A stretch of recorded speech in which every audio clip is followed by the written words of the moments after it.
Baik, selanjutnya ada struktur organisasi metrik. Jadi karakternya ada dua: reporting, fokus pada proyek dan fungsi, kolaborasi, dan koordinasi. Terus ada fleksibel dalam penggunaan sumber daya dan keahlian khusus. Jadi adapun personil proyek perangkat lunak ini, yang pertama itu ada manajer proyek, kedua analisis sistem, ketiga perancang sistem, keempat ada pengembang perangkat lunak, kelima ada pengujian perangkat lunak, keenam manajemen konfigurasi, ketujuh dokumentator, kedelapan UI UX designer, kesembilan manajemen berkualitas, kesepuluh koordinator proyek. Bab 10 pengendalian proyek. Jadi tujuan pengendalian proyek ini itu menurut PM Blok manajemen proyek dapat diartikan sebagai aplikasi dari pengetahuan keahlian, alat teknik atau melaksanakan kegiatan sesuai dengan kebutuhan proyek. Adapun tujuan pengendalian proyek yaitu memastikan pencapaian tujuan proyek dapat sehingga sesuai dengan target yang telah ditentukan, mengontrol pelaksanaan proyek agar sesuai dengan estimasi dan rencana awal. Ketiga, adanya kontrol dilakukan, memberikan masukan. Jadi ada mekanisme pengendalian proyek. Satu itu pengontrolan terhadap waktu, batasan dan mutu. Kedua, pengontrolan terhadap biaya. Ketiga, pembuatan laporan tentang status dan kemajuan proyek. Keempat, jika dari hasil pengontrolan diperlukan perubahan planning, maka lakukan replanning. Selanjutnya, kita juga harus melakukan pemantauan kinerja proyek. Sudah sampai mana kinerja proyek kita? Selanjutnya ada pengendalian jadwal.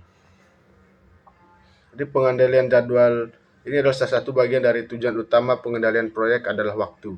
Keterlambatan waktu pelaksanaan proyek dapat mengakibatkan kerugian seperti penambahan biaya, keterlambatan pemanfaatan produk. Di sini juga ada beberapa yang perlu diperhatikan dalam pengendalian waktu itu. Ada identifikasi kegiatan, penyusunan urutan kegiatan, perkiraan kurun waktu penyusunan jadwal, pengendalian waktu, teknik dan metode. Terus selanjutnya ada pengendalian biaya. Biaya proyek adalah salah satu indikator yang penting dan perlu dicermati. Pengendaliannya agar sesuai dengan anggaran yang telah dianggarkan sehingga dapat menghasilkan keuntungan proyek yang maksimal. Terus ada Gantt chart. Gantt chart ya teknik manajemen proyek yang umum digunakan untuk mempresentasikan jadwal, fase dan aktivitas proyek proyek dalam satu visual. Terus ada metode jalur kritis. Itu teknik pemodelan yang menggunakan algoritma berbasis matematika untuk menghitung durasi total sebuah proyek. Ada juga metode rantai kritis. Itu teknik pemodelan yang digunakan untuk merencanakan dan menjadwalkan serangkaian kegiatan atau proyek. Terus ada manajemen nilai yang diperoleh. Itu teknik yang digunakan untuk memantau dan mengendalikan kinerja proyek, memberikan pandangan objektif tentang kinerja berdasarkan keuangan proyek. Terus ada juga pengelolaan pemangku kepentingan. Itu aktivitas manajemen proyek yang penting yang dimulai sejak awal proyek siklus hidup proyek ketika ekspektasi dan persyaratan proyek identifikasi dalam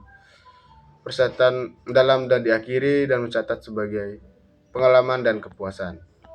Selanjutnya ada pengelolaan persyaratan, adalah proses mengumpulkan, mendokumentasikan, dan memvalidasi persyaratan dan mengelola implementasi dan perubahannya.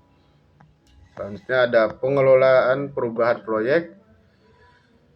Itu ada aktivitas yang terkait dengan mengidentifikasi, mendokumentasi, menilai, memprioritaskan, menyetujui, merencanakan, dan mengendalikan perubahan proyek.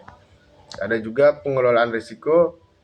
Itu proses yang berkesinambungan dan sistematis untuk mengidentifikasi, menilai, dan mengelola risiko agar jalan selaras dengan risiko yang diterima. Baik, mungkin sekian dari saya, Pak.